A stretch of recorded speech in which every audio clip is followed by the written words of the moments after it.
하나님의 말씀은 요한복음 14장 25절에서 27절까지의 말씀입니다.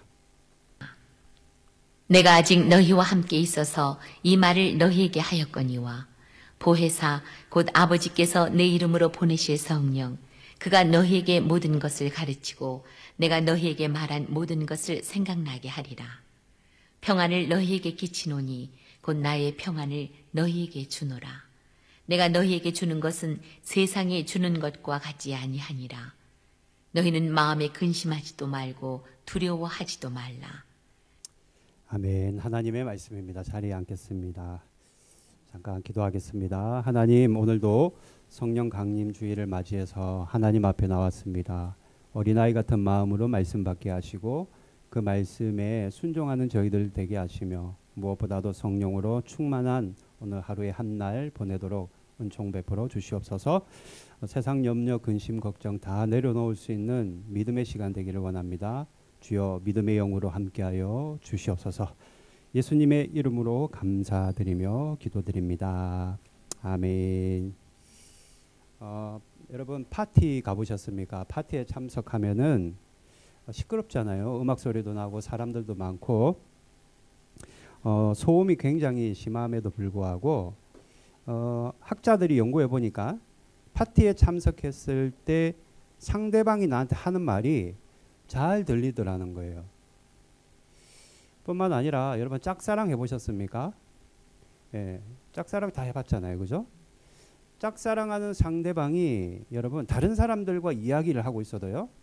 내가 그 사람을 짝사랑하면은 그 사람이 무슨 말 하는지 귀에 다 들린다라는 거예요. 왜 그럴까요? 내가 그 사람에게 마음이 있고 관심이 있으니까 들리더라는 겁니다. 우리 귀가 무슨 소모지 귀가 아니에요. 단지 내가 마음이 있고 관심이 있으면 그 사람이 아무리 작은 소리로 말한다 할지라도 다 듣게 된다라는 거예요. 이거를 칵테일 파티 효과라고 말합니다. 칵테일 파티 효과. 그렇다면 오늘 우리가 예배를 통해 내 몸이 피곤하고 내 마음에 감정이 어떠하다 하든지 간에 오늘도 마음이 주님께 있고 관심이 있다면 우리는 그분의 음성을 들을 수 있는 겁니다. 성령 강림주의 성령님의 음성으로 오늘 말씀을 받기를 주님의 이름으로 소망하고 축복합니다. 오늘 요한복음 말씀 예수님께서 유언과 같은 말씀을 제자들에게 하셨습니다. 오늘 우리가 읽은 말씀에 보니까요. 마음속으로 근심하지 말라. 그리고 두려워하지도 말라라고 말씀하십니다. 제자들에게 말씀하셨다라는 거예요. 근심하지도 말고 두려워하지도 말라. 이 말씀이 여러분 유언과 같은 말씀인 것은 이 말씀을 하시면서 제자들과 함께 하셨던 그 식사가 마지막 만찬이었기 때문입니다. 물론 제자들은요. 예수님이 무슨 말 하는지 지금 모르고 있죠. 알 수가 없는 겁니다. 아무것도 모르고 그냥 예수님이 근심하지 말라, 두려워하지 말라 그 말을 받고 있는 겁니다. 당장 내일이 되면 어떤 일이 일어날지 예수님이 다 알고 계셨는데 특별히 가롯 유다가 예수님을 팔아넘길 것도 예수님은 다 알고 계셨습니다. 그래서 식사 자리에서 유다에게 빵을 주셨는데 빵 한 조각을 주시고 예수님이 일어나셨습니다. 그런데 그 빵을 받아든 유다가 밖으로 싹 나가더니 예수님을 체포할 병사들을 불러 모아 왔다라는 거예요. 예수님이 빵을 주신 거예요. 내 몸을 너에게 준다라는 겁니다. 유다의 배신을 예수님 알고 계셨고 뿐만 아니라 베드로의 예수님을 부정하고 부인하는 사건도 이미 알고 계셨습니다. 환풍기 좀 꺼주세요. 네. 당기면 됩니다. 네. 베드로가 두려움에 빠져서 예수님을 부인할 것을 알고 계셨는데요. 예수님은 죄송합니다. 베드로는 예수님의 오른팔과 같은 수제자였습니다. 수제자였으므로 나는 절대로 예수님을 떠나지 않고 버리지 않겠습니다. 아주 장담을 했던 사람이 베드로입니다. 그런데 어때요? 베드로가 요만한 아이, 그러니까 우리 소윤이와 같이 저 정도 꼬마 아이 여종에게 앞에서 나는 예수님을 모른다라고 부인했습니다.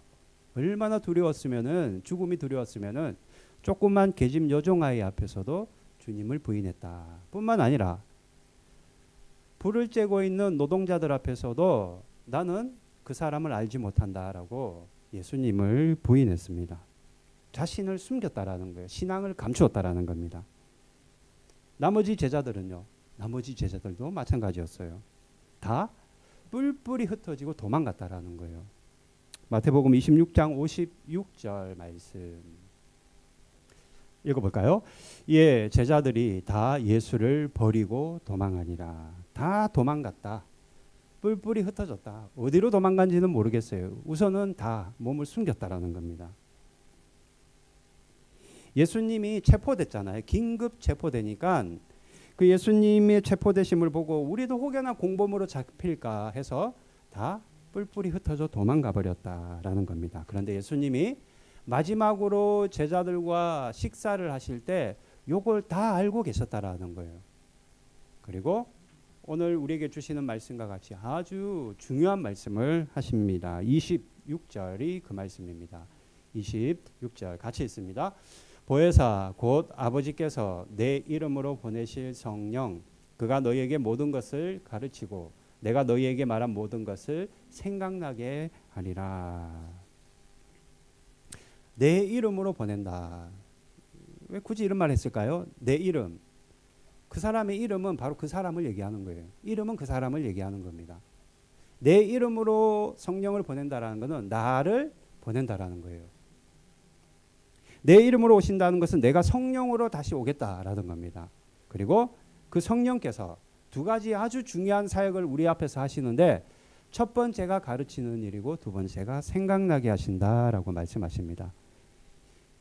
예수님이 오늘 요 말씀을 하시고 정확하게 제가 계산해 보니까 53일 후에 제자들에게 성령님이 오게 됩니다.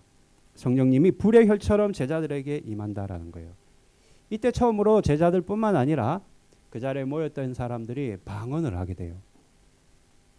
그런데 신기한 것은 방언으로 말을 하는데 그때 유대인 사람들이 각자 자기 고향의 말로 다 알아듣더라는 거예요. 무슨 말이에요?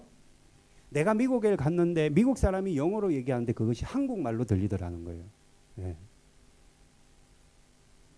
이날 성령을 받은 제자들은 이제까지는 두려워하는 인생, 쫓기는 인생, 도망가는 인생을 살았는데 완전히 새로운 인생을 살아가게 되는데 도망갈 수밖에 없던 제자들의 그 마음과 그들의 생각이 바뀌어 오히려 자신들을 쫓아다니는 적군들을 향해 적지를 향해 담대하게 들어가 복음을 전하며 살아갑니다.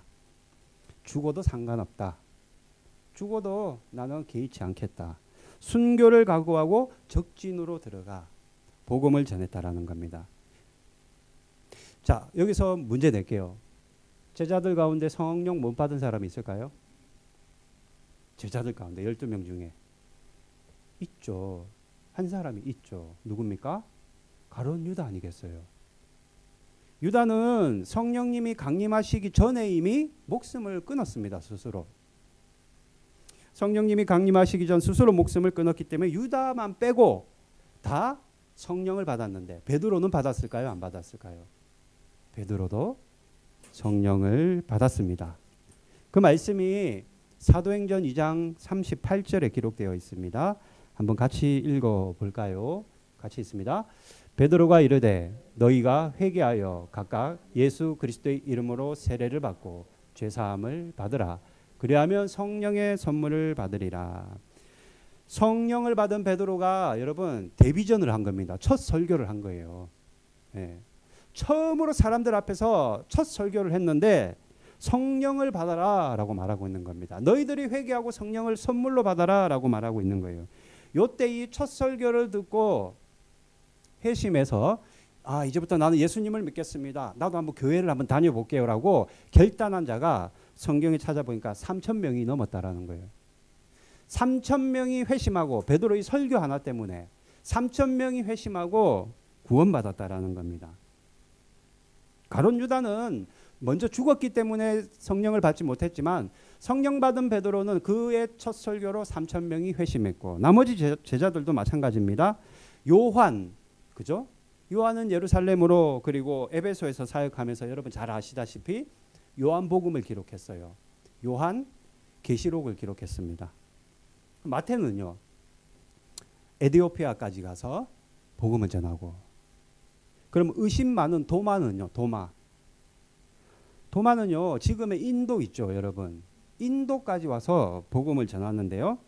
그때 당시 인도에 와서 복음을 전하면서 도마를 통해서 세워진 교회가 있어요. 그것이 바로 성 토마스 교회입니다. 성 토마스 교회. 왜 성 도마가 아니고 성 토마스 교회라고 했냐? 도마의 영어식 이름이 토마스이기 때문이에요. 마태는 영어식 이름 있죠. 마이클. 요한은요. 영어식 이름 있죠. 존. 그죠? 이거 다 이게 제자들 이름에서 가온 이름이라는 거죠. 누가도 마찬가지입니다. 루크라는 영어식 이름을 가지고 있는 거죠. 그래서 성 토마스 교회가 탄생하게 됩니다. 성령 받은 제자들은 그 전까지는 도망갈 수밖에 없었던 그들이 성령 받은 제자들은 모두 복음 들고 열방으로 나가서 뿔뿔이 흩어져서 살기 위해 흩어진 것이 아니라 복음 들고 죽기 위해 흩어져서 각자의 삶을 살아가다 순교의 삶을 감당합니다. 어떤 자는 목이 베어 죽고 어떤 자는 돌에 맞아 죽고 어떤 자는 십자가에 달렸는데 뒤로 거꾸로 달려서 죽게 됩니다. 이것이 가능했던 이유가 성령 받기 전의 삶과 성령을 받은 이후의 삶이 완전히 달랐는데 성령을 받고 나니 낙심할 때 성령님이 마음을 만지니 용기가 생기고 근거 없는 용기가 아니에요. 용기가 확 올라오고 또 때에 따라 거짓에 속고 사람들의 모함에 좌절할 때마다 진리가 생각나게 하시고 가르쳐 주시고 여러분 예수님과 다니면서 수많은 3년 동안 많이 들었을 거 아니에요. 얼마나 많은 말을 들었을 거예요. 지금처럼 노트에다 뭐 적어 놓겠습니까? 컴퓨터에다 저장을 해 놓겠어요. 그러니까 듣기는 들었는데 다 잊어버릴 수도 있고 생각이 안 날 수도 있는데 그럴 때마다 성령께서 그 말씀들이 들었던 그 말씀들이 생각나게 해주시더라. 그래서 성령의 사역 중에 첫 번째가 가르쳐 주시고 두 번째가 생각나게 하신다라는 겁니다. 뿐만 아니라 제자들이요. 예수님의 제자를 우리 12제자라고 하잖아요. 자, 따라합니다. 12제자를 다른 말로 사도라고 합니다. 따라합니다. 사도. 네, 사도예요. 12사도 이렇게 얘기하는 거예요. 그러면 제가 질문할게요. 예수님의 12제자 밑에 또 제자들이 있을까요? 없을까요? 있죠. 예수님의 그 12사도들이 열방으로 나가서 복음을 전했으니까 그 밑에 또 제자들이 따르는 자들이 있었을 거 아니에요. 또 그 밑에도 또 다른 자들이 있었을 것이고, 그죠? 우리는 12명의 제자, 사도들의 제자를 우리는 따라합니다. 속사도. 이 정도는 여러분 알아놔야 돼요. 예수님의 제자의 제자들이 있을 건데 우리는 그들을 속사도라고 합니다. 예를 들면 이런 사람들, 바나바, 속사도예요. 아볼로, 이 사람도 속사도죠. 예수님의 제자의 제자니까. 12제자의 제자니까요. 그리고 여러분들 잘 아실는지 모르겠는데 클레멘스라는 사람이 있어요. 이 사람도 속사도예요. 예, 이그나티우스라는 사람이 있어요. 이 사람도 속사도입니다. 이 사람들이 열방으로 나가서 어떤 사람들은 서쪽으로 가서 어떤 사람들은 동쪽으로 가서 자신들 나름대로의 신앙을 고백하며 교회를 세웠는데 그것이 바로 어떤 교회는 장로교, 어떤 교회는 감리교, 어떤 교회는 침례교, 어떤 교회는 오순절 교회가 된 겁니다. 성령을 받은 제자들의 속사도들이 그의 제자들이 열방으로 나가서 신앙 고백에 따라 교회를 세운 것이 바로 교회인데 장로교, 감리교, 침례교와 같은 교회들이 세워진 겁니다. 그로 인해 교회가 세워졌다라는 것은 우리 교회도 사도와 속사도의 신앙 고백 위에 지금 세워져 있다라는 거예요. 우리 교회만 그럴까요? 그런 의미에서는 여러분들도 다 예수님의 제자인데 정확하게 따지면 그냥 제자가 아니에요. 속사도예요. 여러분들은 12제자는 아니잖아요. 그 12제자의 제자의 제자의 제자이기 때문에 여러분들은 속사도입니다. 그러므로 우리 역시 제자이기 때문에 유다나 베드로와 같이 우리에게도 그런 죄악들이 있다라는 거예요. 마찬가지로 유다와 같이 재물과 돈 몇 푼과 예수님을 맞바꿀 수도 있는 겁니다. 나는 아니겠지라고 누구 하나도 장담 못해요. 이거는 세상 재물 때문에 우리가 복음을 타협할 때도 있다라는 거예요. 미국에 록펠러라는 부자가 있었잖아요. 어떤 날 한날 기자가 록펠러에게 아주 어떤 질문을 하나 했습니다. 뭐라고 질문을 했느냐? 저기 록펠러 씨, 당신이 재산이 엄청 많은데 만약에 재산이 더 생긴다면 얼마나 더 있으면 좋겠습니까? 물어봤다라는 거예요. 그러니까 록펠러가 뭐라고 했냐면, 이 제가 거짓말이 아니에요. 조금만 더, 그 부자가 조금만 더 있었으면 좋겠다는 거예요. just a little bit more 이렇게 얘기했다라는 거예요. 죄송해요. 제가 영어 잘 못해서 죄송합니다. 그 부자가 요만큼만 더 있으면 좋겠다라는 거예요. 돈이. 도널드 트럼프 대통령 지금 다시 재선하고 있죠. 이분이 저번에 대통령 할 때 기자가 똑같은 질문을 했어요. 록펠러는 미국에서 유명한 록펠러 정신이 있거든요. 센터도 있거든요. 트럼프 대통령한테 질문을 하면서 얼마나 더 재산이 많으면 좋겠습니까? 왜? 여러분 트럼프가 대통령이지만 돈이 엄청 많거든요. 그 사람이. 재벌이에요. 그러니까 트럼프 대통령이 지금보다 10%만 더 있었으면 좋겠다. 그럼 행복하겠다라고 말했다라는 그 부자가. 그런데 이 기자가요. 일부러 그걸 물어본 거예요. 그런데 이 기자의 소식이 전해지고 어떤 기자가 필리핀에 가면 여러분 그 쓰레기 더미에 사는 마을이 있습니다. 빈민가가 있단 말입니다. 거기 가서 거기 사는 사람들에게 이 부자들에게 했던 질문하고 똑같은 질문을 한 거예요. 돈이 얼만큼 더 있으면은 만족하고 행복하시겠습니까? 물어보니 뭐라고 얘기하느냐? 지금보다 10%만 더 있으면 행복하겠다라고 말하는 거예요. 제가 이 이야기를 보고 이렇게 생각이 들더라고요. 부자건 가난하건 그 채워지지 않는 그 10% 때문에 영원히 채워지지 않는 그 10% 때문에 돈을 쫓는 우리는 절대 만족할 수 없다라는 것을 제가 느꼈습니다. 부자건 가난하건 내가 가진 것에 만족하지 못하고 10%만 더 있으면 나 행복할 거야. 10%만 더 있으면 나는 엄청 기뻐하며 살아갈 거야 라고 했는데 그 10%는요. 우리가 도저히 만족할 수 없고 채울 수 없는 10%라는 거예요. 근데 그걸 우리가 쫓아서 살아간다라는 겁니다. 가룟 유다가 그랬다라는 거예요. 그 돈만 받으면 예수 정도는 팔아도 상관없다 생각한 겁니다. 가룟 유다가 받은 은 30개를 제가 요즘 돈으로 환산을 해보니까요. 한 45만 원 정도 되더라고요. 45만 원. 아이고 450만 원도 아니고 45만 원. 이건 제 상상입니다. 45만 원, 은 30을 받았어요. 이렇게 손에 가룟 유다가. 이렇게 쳐다보는 거예요. 그런데 어때요? 눈물이 와익하게 나오는 거예요. 이 돈을 보고 있는데. 아이고 내가 이거 가지고 이거 받으려고 예수님을 내가 팔았나. 내가 이 돈 때문에 내가 엄청난 일을 저질렀구나. 그 좌괴감. 그죠? 그 말할 수 없는 후회와 절망감 때문에 스스로 목을 매달아 죽어버렸다라는 거예요. 우리 누구도 여러분 돈 앞에서 재물 앞에서 나는 예수님 팔지 않습니다라고 말할 사람 한 사람도 없는 겁니다. 그런데 그 10%는 영원히 채워지지 않는 거예요. 뿐만 아니라 베드로와 같은 사람, 아이고 저 나쁜 놈. 그렇지 않습니다. 우리에게도 베드로의 모습이 있다라는 거예요. 현대 그리스도인들 중에 많은 분들은요 신앙을 감춘다라고 해요. 무슨 말이냐? 회사에 처음 딱 젊은 사람들이 들어가면은 그 종교를 밝히지 않습니다.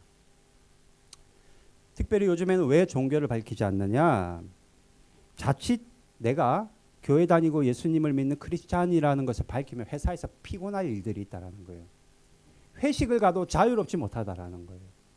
뭐 조금만 잘못하면 교회 다니는 사람이라니까 더 가치를 높게 두고 기대 수치가 있기 때문에 피곤하다라는 겁니다.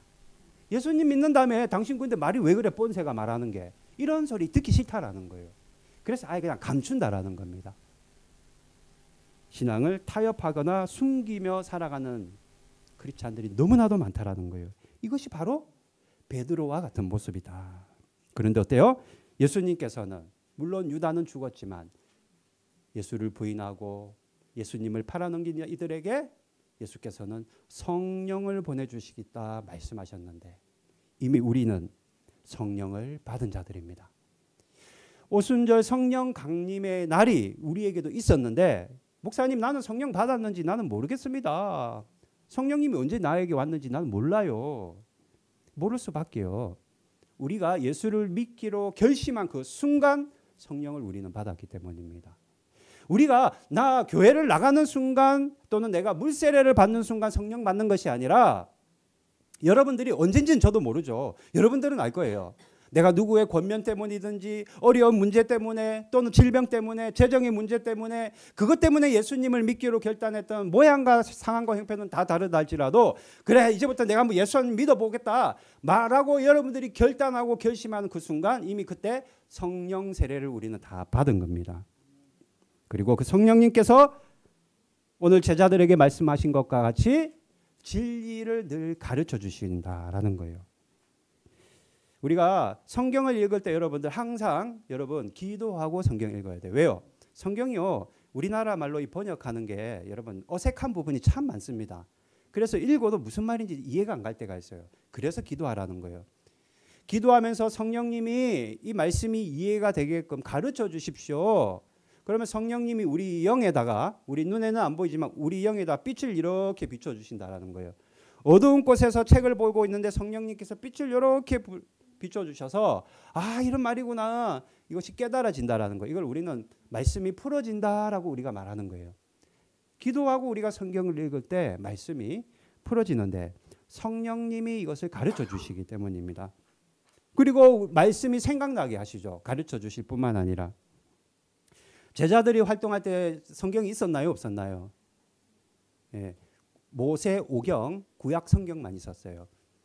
제자들이 활동할 때는 신약 성경이 없었어요. 제자들이 다 죽고 나서 100여 년이 지나서 신약 성경이 써지기 시작했거든요. 그때는 신약 성경이 없었어요. 아 예수님이 오병이어 할 때 무슨 얘기 하셨지? 우리처럼 뭐 신약 성경 마태복음 찾아보고 그런 거 없었다라는 겁니다. 말씀드렸잖아요. 잊어버리는 거예요. 예수님이 무슨 말 했는지. 그럴 때마다 성령께서 그 말씀이 생각나게 해주셨다라는 거예요. 마찬가지로 제자들이 받은 그 성령님께서 여러분들에게 동일하게 임재하고 계신데 그분께서 우리에게 생각나게 하신다. 예를 들면 이런 겁니다. 막 마음이 확 낙심될 때 있잖아요, 여러분. 그럴 때는 말씀을 암송은 우리가 못하더라도 어떤 말씀을 생각나게 하시느냐? 내가 결코 너희를 떠나지 않겠다라는 말씀이 생각나게 하시는 거예요. 아 그래 예수님이 그런 말 하신 적이 있지. 성경에 그렇게 기록되어 있지. 그게 생각이 확 나게 하는 거예요. 유혹이 있을 때 갈팡질팡 이럴까 저럴까 할 때 그럴 때 성령님이 생각을 나게 하시는데 피할 길을 내어주겠다라고 말씀하시는 게 생각이 확 나는 거예요. 어려운 문제를 만났을 때 와 큰일 났네 이제 어떡하나 아이고야 큰일 났다 이거 어떡하나 그때 성령님이 생각나게 하시는 거예요. 두려워하지 말라 내가 너와 함께하리라 생각나게 하신다라는 거예요. 내가 생각하는 것 같은데 성령님이 우리를 생각나게 하신다라는 이게 성령님이 하시는 일이라는 겁니다. 시시각각 우리의 상황과 형편에 따라서 우리에게 적절한 말씀들이 생각나게 하신다라는 겁니다. 그런데 제가 이 성령에 대한 말씀 준비하면서 참 조심스러웠어요. 여러분들 하나를 꼭 조심해야 돼요. 하나를. 제가 이거 우리 아내도 잘 아는 얘기인데 같이 겪은 얘기예요. 어떤 선교사님이 교회 집사님한테 뭐라고 얘기를 하느냐. 제가 똑똑히 그 같이 들었거든요. 내가 어젯밤에 새벽에 당신을 위해서 집사님을 위해서 내가 기도를 해봤는데 하나님이 집사님 보고 신학 공부를 하라고 하네. 아 그렇게 얘기하는 거예요. 신학 공부를 하라고 했대. 그러니까 요 집사님이 그대로 제가 지금 멘트 그대로요. 아이고 내가 무슨 신학 공부해. 내가 나이가 몇 살인데 아이고 나는 그런 거 못합니다. 내가 지금 아이들 이제 다 키우고 내가 이제 산대 건사하기도 바쁜데 아르바이트도 가야 되고 그분이 병원에 아르바이트 하거든요. 밑대질 않은 아르바이트. 나는 그런 거 못합니다. 아니 그런데 나중에 보니까 이 집사님이 그 선교사님의 아이고 하나님이 당신 신학 공부해라고 하셔라고 그 말을 듣고 나서는 아닙니다 이랬는데 밖에 나가서 하루 종일 그 생각이 그냥 꽉 묵혀 있는 거예요. 꽉 묵혀 있는 겁니다. 무슨 말이에요? 와 이거 진짜로 해야 되나? 와 이거 안 하면 큰일 나는 거 아니야? 나 매 맞는 거 아니야? 아니 저 선교사님이 기도해보고 나한테 얘기해 준 건데 이거 큰일 나는 거 아니야? 이게 뭐냐면은 사로잡힌 완전 이게 영적인 타이거든요. 묶임 당하는 거예요. 제가 질문 드릴게요. 여러분들이 만약에 제가 신학 공부하세요. 하나님이 신학 공부하라고 하십니다 하면 여러분 어떻게 해야 되겠어요? 선교사님이 기도할 때 성도님이 신학 공부를 하셨으면 하면은 이게 성령님의 그 주신 음성인지 그분한테 아니면 그분의 일방적인 생각인지 우리가 어떻게 분별을 하냐는 거예요. 아주 조심스러운 말씀이지만 유튜브를 보다 보면은 하나님이 이렇게 하라고 하셨다 말씀하는 경우들이 참 많습니다. 여러분 다 무분별하게 이거 받아들이면 안 돼요. 제가 더 이상 그 자세한 얘기는 하지 않지만 그 다 받아들이면 안 돼요. 왜? 성경적이지가 않아요. 그게. 물론 하나님은 특별한 방법으로 계시를 하십니다. 그러나 보통 하나님 그렇게 계시를 안 하세요. 성경에 뭐라 기록되어 있느냐. 하나님이 그런 식으로 얘기를 하시는지 성경에는 어떻게 기록되어 있느냐 찾아보니까 여러분 사도 바울에게 하나님이 아나니아를 찾아가라 말씀하셨어요. 그죠? 바울아 아나니아를 찾아가라라고 말씀하셨어요. 그런데 신기하게도요. 아나니아에게도 말씀하셨어요. 바울이 찾아올 거야라고 말씀하셨다라는 거예요. 더 있어요. 베드로에게 고넬료를 찾아가라 말씀하셨어요. 하나님이. 그죠? 그리고 고넬료는 거리로 나가서 베드로 찾아올 것이니 베드로를 만나라 말씀하셨습니다. 무슨 말이냐? 하나님이 특별하게 신학 공부를 하셔 이런 말을 할 때는 당사자인 나한테는 얘기도 안 해주고 인격적인 성령 하나님이 본인이 나한테는 이런 방구도 얘기도 안 해주고 엉뚱한 사람에게만 얘기해서 일방적으로 그렇게 말씀하시는 성령님이 아니라는 겁니다. 만약에 하나님이 뜻이고 그게 성령님의 음성이라면 그 선교사님에게도 그런 마음을 주셨듯이 내가 기도할 때도 괜히 신학 공부가 하고 싶고 나도 이 땅에서 신학을 공부해서 뭔가를 한번 꿈을 펼쳐보고 싶으면 그 동일한 감동과 그런 음성과 그런 은혜를 주셔야 된다라는 거예요. 그게 제일 성경적이라는 겁니다. 성경이 그렇게 기록되어 있잖아요. 바울에게 말씀하신 하나님이 아나니아에게도 말씀하셨고 베드로에게 말씀하신 하나님이 고넬료에게도 말씀하셨기 때문입니다. 말하는 자나 듣는 자나 동일하게 성령님은 인격적인 성령님이시기 때문에 동일한 말씀을 주신다는 거예요. 그러니까 여러분들이 이걸 분별할 수 있어야 되는데 이것을 분별할 수 있을 때가 여러분들이 성령으로 충만해야지만 이것을 분별할 수 있다는 거예요. 그렇지 않으면은 그냥 점쟁이들 말하는 거랑 똑같아져 버리는 거예요. 이걸 아주 조심해야 된다는 겁니다. 목사님 기도해 주십시오. 저에게 만약에 여러분들이 부탁을 하면 저는 무조건 기도를 합니다. 예. 그리고 무조건 하나님께 기도하면 어떨 때는 주시는 감동이 있어요. 그러나 그걸 말하기가 참 조심스러워요. 그러면 집사님도 기도해 보십시오. 그래서 나중에 우리가 기도한 것들이 서로 한번 체크해 봅시다. 크로스 체크해 봅시다. 성령님이 동일한 성령님 한 분이시라면 똑같은 마음을 주시지 않겠냐고. 그렇게 해서 우리가 분별할 수 있어야 되는데 성령으로 충만. 그러니 어디 가서 이상한 소리 듣고 좌지우지 당하고 안 되고 일희일비해서도 안 되라는 거예요. 기도를 충분히 해보시고 상대방이 그런 말 했다면 나 역시도 똑같은 감정이 있어야 되고 감동이 있어야 된다라는 겁니다. 이게 가장 성경적인 성령님의 음성이라는 거예요. 무엇보다도 중요한 것은 여러분들이 성령으로 충만해야지 이것들을 분별할 수 있다라는 겁니다. 가르침을 깨달을 수 있다라는 거예요. 그런데 만약에 우리가 이런 매일매일 성령의 충만도 아이고 모르겠다 나는 내 먹고 살기도 바쁜데 하면서 왔다 갔다 썬데이 크리스찬처럼 살아가면 내 안에 나는 이미 믿을 때 성령을 받았지만 그 성령님이 소멸돼 버린다라는 거예요. 떠나가진 않아요. 영원히 너희와 함께하기라 말씀하셨기 때문에 떠나지는 않으시지만 소멸돼 버리는 겁니다. 데살로니가전서 5장 19절 말씀 읽어볼게요. 성령을 소멸하지 말며. 무슨 말이에요? 성령님이 소멸될 수 있다라는 겁니다. 실질적으로 제 아는 분이 어머님 친구분인데 방언 기도를 해가 성령 받고 성령 세례 받고 방언으로 기도하다가 방언이 사라져 버렸어요. 사라져 가지고 방언이 이제 폐해진 거죠. 안 쓰니까 성령 충만의 삶을 안 살아가고 그냥 형식적으로 살아가니까 확 가져가 버렸어요. 그런데 얼마 전에 부흥회 때 있잖아요. 그 저기 누구야 이동현 목사님 오실 때 다시 터졌어요. 그게 충만함을 받으니까. 성령이 소멸될 수도 있다라는 거예요. 그러면 소멸되었다가도 받을 수도 있다라는 거예요.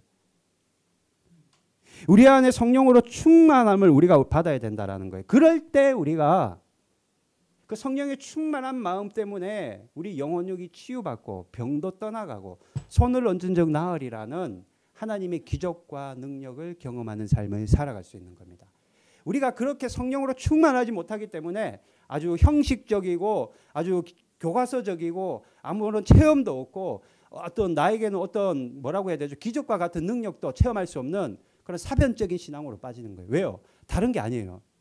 나에게 문제가 있는데 내가 성령으로 충만하지 않기 때문에 나에게는 저 사람들은 안전병이가 일어났대. 암병이 떠나갔대. 나는 아무 일도 안 일어나.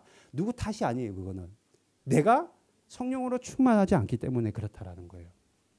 그러니 이왕 신앙생활을 할 거 어떻게 해야 돼요? 내가 능력의 삶, 기적의 주인공이 되기 위해서는 여러분들이 성령으로 충만한 삶을 살아야 된다는 겁니다. 그 어떻게 그러니까 강 목사 어떻게 그러니까 나 충만 그 다 알겠는데 어떻게 하라고 그러니까 두 가지. 이거 제 말이 아니에요. 성경에 있는 그대로 얘기할게요. 첫 번째, 나를 부인하면서 적극적으로 회개해야만 합니다. 사도행전 2장 38절 같이 한번 읽어볼까요? 사도행전 2장 38절.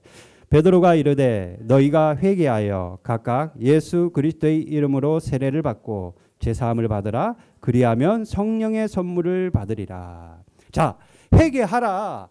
그리하면 성령의 선물을 받으리라 말하는 거예요. 우리는 주세요만 말하지만 회개를 안 하는 경우가 너무 많아요. 왜? 회개하는 게 부담스럽거든요. 내 죄를 떠올리고 생각하는 게 짜증이 나거든요. 여러분, 밥그릇이 깨끗해야 밥을 담아 먹듯이 우리 내면이 깨끗해야 성령님이 오시는 겁니다. 그거는 너무나도 당연한 거예요. 성령님은 신실하고 진실하고 아름다운 분이신데 우리 내면이 깨끗해야 그 깨끗하신 성령님이 충만하게 임재할 수 있는 거예요. 여러분들 죄에 대해 회개에 대해서 가볍게 생각하면 안 돼요. 너무나도 이게 중요한 겁니다. 회개해야만 성령을 받는다라는 게 그 단편적인 예가 있어요. 사진 하나 띄워주세요. 예, 이분 죄송해요. 사진이 좀 이래서. 이분이 길선주 목사님이에요. 여러분 잘 아시는 길선주 목사님. 이분이요 남봉꾼이었어요. 남봉꾼 완전히 그냥 아주 매일 술에 빠져가지고 살았고 이 사람이 매일매일 음주 가무를 즐기던 사람이에요. 유명한 일화가 있는데요. 이 길선주 이 목사님이 그냥 목사님 되기 전에 술을 마실 때는 여러분 똥통 있죠. 죄송합니다. 푸주간에 매일 여러 차례 빠졌다라는 거예요. 술이 취해가지고. 그러니까 그때 당시에 주변 사람들이 길선주 이분을 똥통에서 끌어올리려고 여기 사진에 안 나왔는데 상투를 자꾸 끌어올렸다는 그런 일화들이 있습니다. 상투를 자꾸 끌어올렸대요. 얼마나 남봉꾼이고 술꾼이었는지 모른다라는 겁니다. 그리고요. 이 사람이 완전히 깡패 같은 사람이었어요. 힘이 장사였다라는 거. 보기에도 힘이 좋아 보이잖아요. 예? 교회 다니는 사람들이 그렇게 핍박하고 괴롭히고 그렇게 오물투척을 하고 그랬대요. 그 사람들에게. 한날은 이 길선주 이분이 산에 올라가서 돌을 닦고 내려오는데 이분이 돌을 닦았다는 거죠. 아니 그런데 여러분 세상에나 예수님의 음성을 들리는데 왜 나를 자꾸 괴롭고 핍박하느냐 길선주야 라면서 어디서 많이 들어본 것 같죠. 다메섹 도상에서 들어본 것과 같이 그렇게 얘기를 하더라는 거예요. 그러면서 누구십니까? 라고 길손주 목사가 얘기하니까 내가 살아있는 예수다라고 말했다라는 거예요. 거기서 완전히 꼬꾸라진 거예요. 그렇게 교회를 핍박하고 그렇게 사람들을 괴롭히던 이 길손주가 거기서 완전히 예수를 믿기로 결심하게 됩니다. 성령을 받은 거예요. 거기서. 그래서 이분이요, 여러분 아시다시피 평양신학교, 우리나라에서는 제일 유명한 학교 평양신학교거든요. 그 평양신학교 1회 졸업생이 됩니다. 그리고 졸업하던 해에 여러분 잘 아시는 장대현 교회 부흥회에 참여를 했는데요. 이상하게 여러분 그런 거 있어요. 부흥회를 참여했는데 뜨겁지가 않아. 성도들이 냉랭해. 참여한 사람들이. 찬양하면 박수도 치지 않고 설교하면 다 졸고 앉아 있는 거야. 그래가지고 그때 이 부흥회를 인도하시던 이기람 선교사님이 야 이거 큰일 났다. 부흥회 다 이거 망쳤네. 뭔가 있다. 이거 우리 죄가 아직 씻기지 않은 죄가 있다. 회개해야 되겠다. 600명에서 모여있는 사람들 앞에서 우리 먼저 회개합시다라고 회개 기도를 선포했는데 그때 여러분 잘 아시다시피 길손주 목사가 자기 친구가 남겨둔 유산을 미망인에게 다 주지 않고 자기가 가로챘던 것들을 공식적으로 자리에서 일어나서 회개하게 됩니다. 그리고 그 자리에 있던 그 부흥회에 참여했던 600명의 사람들이 그 순간 성령의 충만함을 받고 회개하고 난 후에 성령의 충만함을 받았다라는 거예요. 이 일화가 저는 뭐 신학교 다닐 때부터 뭐 수도 없이 들었어요. 함께 하나님 앞에 전심으로 회개했더니 성령의 충만함을 받은 유명한 사건으로 우리에게 기억되고 있는 겁니다. 우리가 성령 충만을 받지 못한 것은 더러워져 있는 찌꺼기들이 그대로 남아있기 때문이에요. 누구나 마찬가지예요. 그렇다면 우리 죄를 회개하며 깨끗하게 치워버린다면 우리는 반드시 성령으로 충만한 삶, 병자에게 손을 얹은 즉 낫는 기적의 주인공을 우리도 살아갈 수 있는 겁니다. 왜요? 제자들이 그랬거든요. 안진병이, 미문에 있는 안진병이 예수님의 이름으로 일어나라 할 때 일어났거든요. 그 성령님이 지금 동일하게 우리에게 계신데 우리가 성령으로 충만하다면 우리에게도 똑같이 역사하신다는 거예요. 여러분들이 성령으로 충만하기 위해 꼭 기억하십시오. 먼저 길손주 장로와 같이 목사님과 같이 먼저는 회개해야 됩니다. 하나님 내가 회개하기를 원합니다. 생각나지 않는 죄가 생각나게 해주십시오. 저는 예전에 한번 그러니까 제가 초등학교 1학년 때 책받침을 제가 훔친 제가 생각이 나더라고요. 제가 책받침 많이 훔쳤거든요. 예. 기억이 안 나는데 그게 생각이 나더라고요. 회개했습니다. 두 번째, 회개했다면 여러분 하나님의 그 말씀, 주옥과 같은 그 하나님의 말씀으로 충만해야만 합니다. 골로새서 3장 16절 말씀 읽어볼까요? 시작. 그리스도의 말씀이 너희 속에 풍성히 거하여. 여러분 성령 충만은 곧 말씀 충만입니다. 따라합니다. 성령 충만은 말씀 충만이다. 여러분 성령의 충만함을 받으라는 것은 다른 말로는 그리스도의 말씀이 너희 속에 풍성히 거하게 하라라는 말과 똑같은 겁니다. 말씀으로 충만한 것이 성령 충만이고 우리가 말씀으로 충만할 때 죄로부터도 이길 수 있어요. 아 그래 하나님이 이렇게 말씀하셨는데 내가 이러면 안 되지. 그러니까 자꾸 이겨내게 되는 겁니다. 말씀으로 충만하는 가장 좋은 방법은 먼저는 읽어야 되겠죠. 그죠? 예, 읽어야죠. 그리고 읽고 지나가는 게 아니라 그건 지식밖에 안 돼요. 읽었다면은 그 말씀을 깊이 생각해 보는 거예요. 즉 묵상해 보는 거예요. 깊이 생각해 보고 묵상해 보면은 하나님이 거기에 그 말씀을 나에게 주시는 정확한 이유와 뜻을 우리가 깨닫게 됩니다. 그때 여러분 유레카 되는 거예요. 그렇구나. 야 이런 뜻이 있었구나 하나님. 그 묵상하는 자에게 이게 주어져요. 이게 묵상이 참 중요해요. 제가 우리 교회 집사님 중에 한 분이 제게 그 큐티 말씀 보내주거든요. 저 그걸로 묵상합니다. 그래서 그리고 그 말씀이 나에게 묵상이 되어진다면은 한번 실천해 보는 거예요. 우리는 이걸 순종이라고 얘기하는 거예요. 실천해 보는 겁니다. 시편 119편 11절 마지막으로 한번 읽어볼까요? 시작. 내가 주께 범죄하지 아니하려 하여 주의 말씀을 내 마음에 두었나이다. 아멘. 묵상하며 내 말씀. 묵상이라는 단어가요. 여러분 제가 한번 얘기 드렸는데 강아지에게 뼈다구를 주잖아요. 그럼 어때요? 아니 그냥 깨물고 난리가 나잖아요. 핥고 빨고 난리가 나요. 그러면 이만한 뼈다구를 주면 나중에는 그 뼈다구가 요만해져 있어요. 하도 빨고 물고 깨물어 가지고 묵상이 그 뜻이라는 거예요. 하나님 말씀을 곱씹어서 먹고 깨물고 핥고 예, 계속 반복해서 아니, 그게 묵상이에요, 여러분. 말씀이 없는 성령 충만은 감정에 머무르기가 쉽고 성령이 없는 말씀 충만은 지식에 머무르기가 쉽다. 아주 유명한 말이 있습니다. 여러분들이 바라기는 오늘 성령 강림 주일이니까 그러니까 성령 얘기하니까 그런가 보다 그게 아니라 매일매일이 성령으로 충만하셔서 기적의 삶, 능력의 삶, 그 제자들과 같은 멋진 인생을 살아가는 여러분들이 되기를 바랍니다. 그러기 위해서는 먼저는 회개해야 된다. 나를 부인하면 회개해야 된다. 두 번째는 말씀으로 충만해야 된다. 제가 이렇게 오늘 제시한 거 두 가지 해보고도 안 되면 그때 저 찾아오세요. 제가 책임질 테니까. 예. 여러분, 여러분들에게 성령의 능력이 있기를 주님의 이름으로 축복합니다. 자, 찬양할까요? 오늘은